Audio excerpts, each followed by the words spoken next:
বাংলাদেশের ঘরোয়া ফুটবলে বিতর্কিত রেফারিং নতুন কিছু নয়। 2021 সালে বসুন্ধরা বনাম শেখ জামালের গুরুত্বপূর্ণ ম্যাচের অন্তিম মুহূর্তে পাওমর জবের গোল বাতিল করেন রেফারি জালাল উদ্দিন। কারণ হিসেবে দেখান পাওমর জব তপু বর্মনকে ফাউল করেছেন, তবে ভিডিওতে দেখা যায় তপুকে তেমন কোনো ফাউল করেননি পাওমর জব। এরপর সেটা নিয়ে সরাসরি ক্ষোভ প্রকাশ করেন শেখ জামালের কর্মকর্তারা। না, ভুল সেটা ফাইন্ড আউট করার দায়িত্ব তো আমাদের না।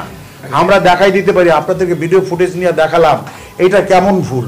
এটাকে ফেয়ার বাসি বাঁধিয়েছে বলে আমার কাছে মনে হয় না, কারণ এটা 1-1 সিচুয়েশন, এখানে সাদা চোখে দেখা যায়। আমার ইট ওয়াজ এ ইন্টেনশনাল হুইসেল। এছাড়া সেই বছর ফেডারেশন কাপের সেমিফাইনালে বসুন্ধরা বনাম পুলিশ এফসির ম্যাচে তখন 1-1 গোলের সমতা। এমন মুহূর্তে দারুণ থ্রু বল থেকে যথেষ্ট স্পেস পায় পুলিশ এফসির ফরওয়ার্ড আমির উদ্দিন শরীফি। ক্লিয়ার অনসাইডে থাকার পরেও রেফারি অফসাইডের কল করেন এবং এক্সট্রা টাইমে পুলিশ সেই ম্যাচটি হেরে যায়। সেই সময় আফগান ফরওয়ার্ড রেফারিকে উদ্দেশ্য করে বলেছিলেন কত টাকা নিয়েছেন এর জন্য।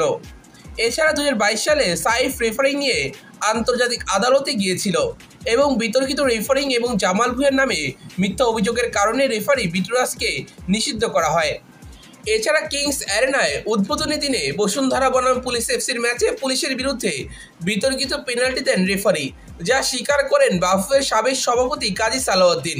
কাকতালীয়ভাবে অধিকাংশ সময় বসুন্ধরা কিংসের পক্ষে যাচ্ছে রেফারিদের সিদ্ধান্ত। তেমনই আরও একটা ঘটনা ঘটল ফেডারেশন কাপের সেমিফাইনালে। বসুন্ধরা বনাম রহমতগঞ্জের ম্যাচের তখন 122 মিনিট চলছে, 2-1 গোলের ব্যবধানে পিছিয়ে রহমতগঞ্জ।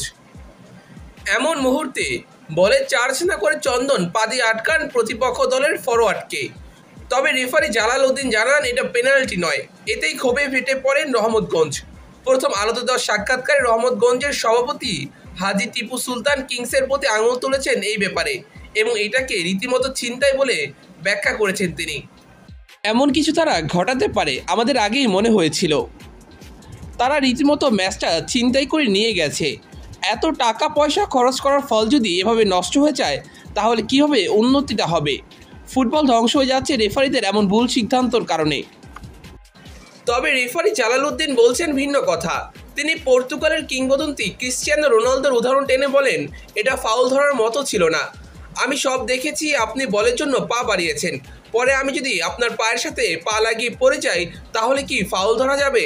আপনার মনে আছে কি না রোনালদোকে এমন একটা ট্যাকেলের পর ফাউল দেননি রেফারি? কোন ম্যাচে রোনালদোকে এভাবে ট্যাকেল করা হয়েছিল সেটা স্পষ্ট করে বলতে ব্যর্থ হয়েছেন জালাল উদ্দিন। রেফারির এমন ব্যাখ্যা শুনে অবাক রহমতগঞ্জের মিডিয়া ম্যানেজার ইকবাল উদ্দিন। তিনি বলেন, ভিডিওতে স্পষ্ট দেখা যাচ্ছে এটা পেনাল্টি ছিল।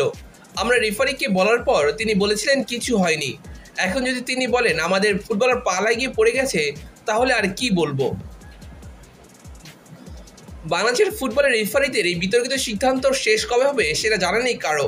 আশা করছি এই বিষয়টা নিয়ে আরও ভালোভাবে দেখবেন বাফুফের নতুন কর্মকর্তারা।